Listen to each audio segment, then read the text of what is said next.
saacada qiyaamadu ma dhacaysa buu nebigu yidhi imani mayso ilaa ka hor aad aragtaan 10 calaamadood buu nebigu yidhi calayhi salaatu wassalaam 10kaa calaamadoodi waa calaamaatul kubra ayaa la yidhaahdaa laakiin waxaa jira ashraadu saaca wax la yidhaahdo calaamaatu suqra iyo kuwa la arkay maanta haddii la tiriyana maanta magaalo walba waa laga helayaa calaamaatu suqra laakiin nebigu saxaabada xadiiska wuxuu ugu sheegay saacadda qiyaamadu inaynan dhici doonin ilaa aad aragtaan ama adduunyada dusheeda lagu arko 10 calaamadood buu nebigu inuu yidhi calayhi salaatu wassalaam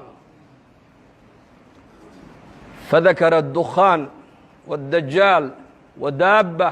ونزول عيسى بن مريم وطلوع الشمس من مغربها وخروج يأجوج ومأجوج وثلاثة خسوف خسف في المشرق وخسف في المغرب وخسف في جزيرة العرب وآخر ذلك النار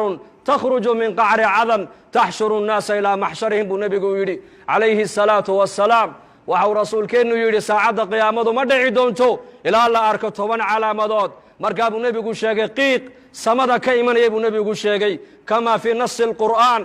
فارتقب يوم تأتي السماء بدخان مبين يغشى الناس هذا عذاب أليم وحو نبي شاقي قيق سمد كيمن يبو نبي شاقي وحاكلو نبي شاقي دجال بو نبي شاقي عليه الصلاة والسلام وأدوية بقعد كما تشالو إلا دجال أمريا dadkana wuxuu ka dhaadhicinayaa inuu yahay rabbigii isagu dadka abuuray inuu yahay buu ka dhaadhicinayaa wa sharru ghaa'ibin yuntadar ayuu nebigu yidhi faddajaal fa sharru ghaa'ibin yuntadar aw isaaca wa saacatu adha wa amar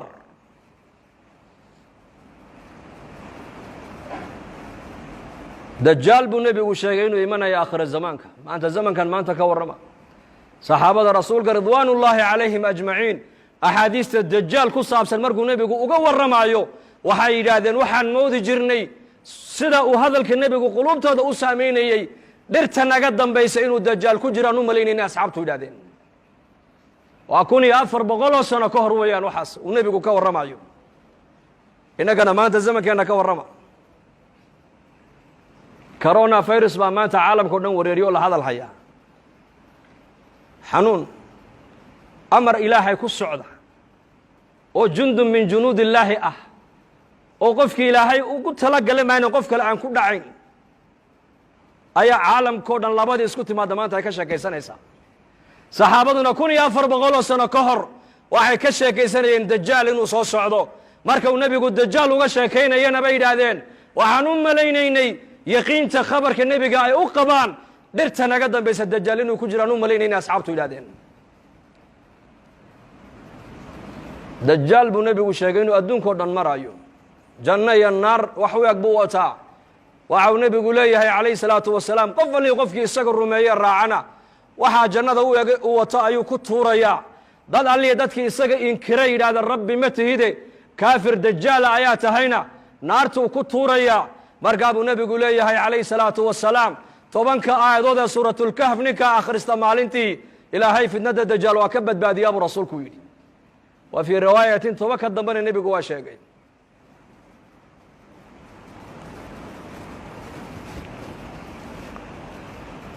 waxaa kaluu nebigeennu sheegay calayhi salaatu wasalaam dajaal inuu adduunkao dhan uu saamayn oo uu galayaa makiya madiine ma galaya buu rasuulku yidhi wa fii riwaayatin xadiistu waxay sheegaysaa 4 meelood dajaal ma galaayo jabalu tuur buurtii nebi muuse calayhi salaam loogu waxyooday ee ilaahay nebi muuse uu kula munaajooday ma galayo dajaal makana ma galaayo madiinana ma galaayo qudusna ma galaayo buu rasuulku yidhi masjid alaqsana dajaal ma galaayo laakiin shiriiriin dadka sharka badan leh munaafiqiinta ee makiya madiina dhexdeeda ku dhuumanaya ku nool ayakaa dajaal bannaanka ugu baxaya buu rasuulku yidhi calaamadda saddexaad buu nebigu yidhi waa daabad dhulka ka soo baxaysa buurta safa la yidhaha ina asafa waalmarwa sakhradaabay ka soo baxaysaa iyaduna adduunyadoo dhan bay maraysaa qof kastoo adduunyada ku yaallabay yuu nebigu yidhi waa ishaabadayn waxa qof walba uu yahayna way ku qormi doontaa buu rasuulku yidhi muuminka muumin bay ku shaabadayn kaafirkana kaafir bay ku shaabadayn waxaa kaluu nebigu sheegay inuu imanayo nebi ciise calayhi الsalaam yanzil calaykum ibnu maryam xakaman cadalan fayaksira الصaliib wayaqtula alkhinziir wayadacu aljizyata nebi ciise calayhi الsalaam ayaa dushiina ku soo degi doona buu rasuulku yidhi xakaman isagoo xaakima shareecadda islaamku adduunyada ku xakumi doonaa uu cadaalad fali doonaa dulmiga maanta aqal walba iyo mujtamac walba saameeyey uu ka rafici doonaa saliibka gaaladu ay yidhaahdaan nebi ciise lagu xidho lagu daldalayna uu jebin doonaa cadaaladda islaamku adduunyado dhan ku xakumi doonaa buu rasuulku yidhi waxaa kaluu nebigu sheegay yaajuuja wamaajuuj in iyakana la furi doono buu rasuulku yidhi waa laba ummadood oo ku abtirsada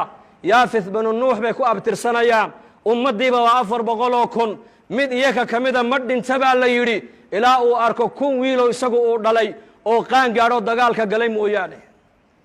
ummaddaani adduunyada waa lagu soo furi doonaa xataa idaa futixat yaajuuj wamaajuuj wahum min kulli xadabin yansiluun waa ka qur-aanka ilaahay noogu sheegay waxaa kaluu nebigu sheegay ashamsu buu nebigu yihi calaamadda lixaad waxaa ka mid a cadceedda oo ka soo noqota meeshay ka dhacdo laba marxalo qofku intaynan soo gaadhin hadduu toobadkeenna buu nebigu yihi toobadda ilaahay jalla wacalaa waa ka aqbalaa laba marxaladood naftu markay ka soo baxdo jidhka oo dhan ee halkaa hunguriga dhuunta iskugu timaado hadduu yidhahdo qofku markaasaan ilaahay u soo noqonayaa toobaddaa laga aqbali maayo nacam hadday cadceeddu galbeed ka soo noqotona albaabkii toobadda waa xidhmay buu rasuulku yidhi 3 meeloodoo adduunyada ku taallana buu nebigu yihi dhulka ayaa gu'i doona khasfun fi lmashriq dhulka cadceeddu ay ka soo baxdo waddanno dhan iyo ummado dhan baa la waayi doonaa calaamadda 7aad waa taas calaamadda 8aad buu nebigu yihi khasfun fi lmaqrib